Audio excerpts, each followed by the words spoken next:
ആ അവക്ക് ഇന്ന് പരീക്ഷയില്ല, 2 ദിവസം കഴിഞ്ഞിട്ടാ ഇനി പരീക്ഷ. ആ ഹലോ എടി നീ ഇതവിടാ? നീ എന്താ എക്സാമിന് വരാഞ്ഞേ?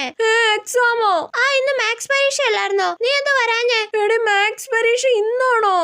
ഞാൻ കരുതി ഇന്ന് എക്സാം ഇല്ലെന്ന്. നീ എന്നോട് പറഞ്ഞതും ഇല്ലല്ലോ. ഇനി എന്ത് ചെയ്യൂടെ?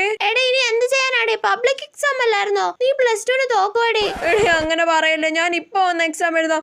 പ്രിൻസിപ്പളിനോട് പറയടി, ഞാൻ ഇപ്പൊ വന്ന് എക്സാം എഴുതാടി. പ്ലീസ് പറയടി. എല്ലാടി നീ പരീക്ഷ എഴുതാത്തോണ്ട് +2 ഉറപ്പായിട്ടും തോക്കും. പിന്നെ പരീക്ഷ എഴുതി ജയിച്ചാ മതിയടേ. അങ്ങനെ പറയല്ലേ പ്ലീസ് ഡി, എനിക്ക് പരീക്ഷ എഴുതണം. പ്ലീസ് ഡി, പ്രിൻസിപ്പളിനോട് പറ. പ്ലീസ് പ്രിൻസിപ്പളിനോട് പറയടി, എനിക്ക് എക്സാം എഴുതണേ.